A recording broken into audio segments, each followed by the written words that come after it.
આજના વિડીયોમાં એવા ઉપયોગી આઈડિયા શેર કરીશ કે તમારા કામ પણ ઘણા બધા સરળ થઈ જશે, મહેનત અને સમય પણ બચાવી શકશો। તો ચાલો વિડીયોને સ્ટાર્ટ કરીએ। તો જો આ રીતના આપણે એરિંગ્સ હોય ને, કાનમાં પહેરવાની બુટ્ટી હોય, ટોપ્સ હોય કે પછી આવા લાંબા એરિંગ હોય, ઇમિટેશનના ડાયમંડના ખોટા હોય ને, તે આપણે પહેરતા હોય ને તો આપણે કાન પાછળ ખંચવાળ થઈ જાય, આપણે પહેરી ન શકાય, આ આપણને ચાલે નહીં અને ક્યારેક ક્યારેક તો કાનમાં પાક પણ થઈ જાય છે। તો તેના માટે આપણે શું કરવાનું, આ રીતે કોઈ પણ સાબુની ગોટી હોય ને, સાબુ આ રીતે લઈ લેવાય અને ત્યાર પછી છે ને તેમાં આ રીતે એરિંગને છે ને જે તેની ધાર હોય છે ને આપણે પહેરવાની, એ આ રીતે ખૂંચાવી દેવાની। જો આ રીતે આપણે પરોવી દઈએ ને તો તેનાથી શું થશે કે આ સાબુ છે ને તેનો કોટિંગ થઈ જશે તેની જે ધાર છે ને તેની ઉપર। તો ત્યાર પછી તમે પહેરશો ને તો તમારે કાનમાં કોઈ પણ જાતની ખંજવાળ કે નહીં આવે। આ રીતે આપણે છે ને નાહવાનો સાબુ લેવાનું, કપડાં ધોવાનું નહીં લેવાનું, આ રીતના લેવાય। અને મીણબત્તી હોય ને તેનાથી પણ તમે કરી શકો, તેનાથી પણ સરસ થઈ જાય। તો ખૂબ જ સરસ ટીપ છે, જરૂરથી ટ્રાય કરજો। આ રીતે આ પછી તમે પહેરશો ને તો તમારે કાનમાં કોઈ પણ જાતની પ્રોબ્લેમ નહીં આવે। જો આ રીતે ત્યાર પછી છે ને આ રીતના જે હિલ્સવાળા ચપ્પલ હોય ડાયમંડના કે પછી મોંઘા આપણે લેતા હોય ને, લગ્ન પ્રસંગમાં આપણે પહેરીએ, ક્યારેક તહેવારો પર આપણે કાઢીએ, ત્યાર પછી આપણે તેનો ઉપયોગ ના કરતા હોય, એમને એમ ખોખામાં આપણે એમને એમ રાખી દઈએ। તો આ રીતે તમે નહીં રાખો ને, આ રીતે તમે કોઈ પણ જૂના મોજા લઈ લેશો ને, જો આપણે ઘરમાં જૂના ઢીલા પડી ગયેલા અને આ રીતના મોજા હોય ને કોઈ પણ આપણે લઈ લેવાય ને ચપ્પલને તમે આ રીતે મોજામાં નાખીને રાખશો ને તો તેની ચમક પણ એમને એમ સરસ રહેશે, ડાયમંડનો નીકળવાનો પણ કોઈ ડર ન રહે અને મોતી વગેરે હોય તે પણ ના નીકળે। જો આ રીતે આપણે સરસ મોજામાં નાખી બંને ચપ્પલ, અને ત્યાર પછી તમે ખોખામાં પણ રાખી શકો કે એમને એમ કોથળીમાં પણ રાખી શકો। ખૂબ જ સરસ આઈડિયા છે, જરૂરથી ટ્રાય કરજો। ત્યાર પછી જો આ રીતે આપણે ક્યાંક બહાર જઈએ કે પછી લગ્ન પ્રસંગમાં આ રીતે લિપસ્ટિક લગાવીએ ને તો શું થાય કે થોડીક જ વારમાં છે ને લિપસ્ટિક નીકળી જાય છે, આપણી આછી થઈ જાય, હોઠ પર છે ને આપણે લાગેલી રહે જ નહીં, એમ લાગે કે લગાવી જ નથી।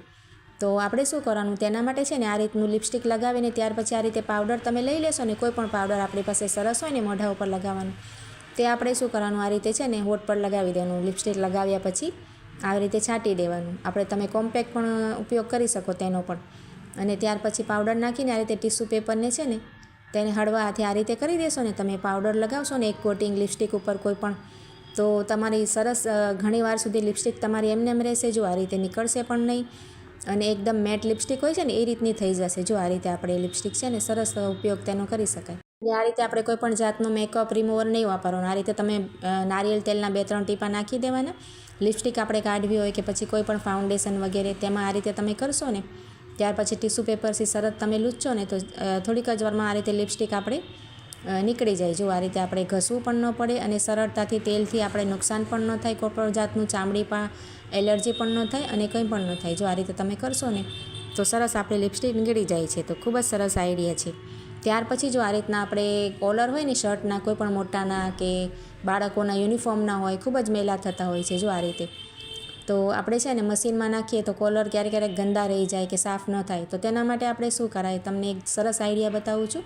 તેનાથી તમારે વધારે મહેનત પણ નહીં પડે અને ઘસવું પણ નહીં પડે, તમારો કોલર એકદમ સરસ થઈ જશે।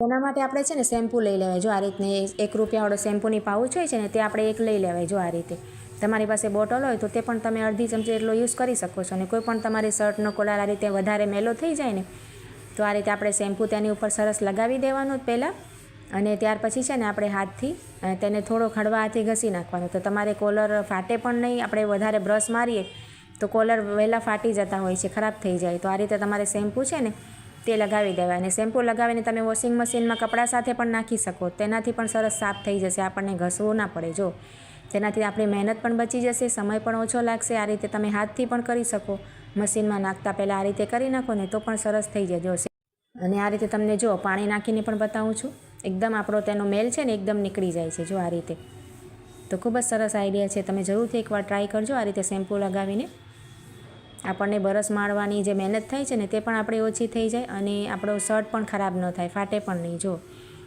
તો આઈડિયા કેવો લાગ્યો કમેન્ટ દ્વારા જરૂરથી જણાવજો।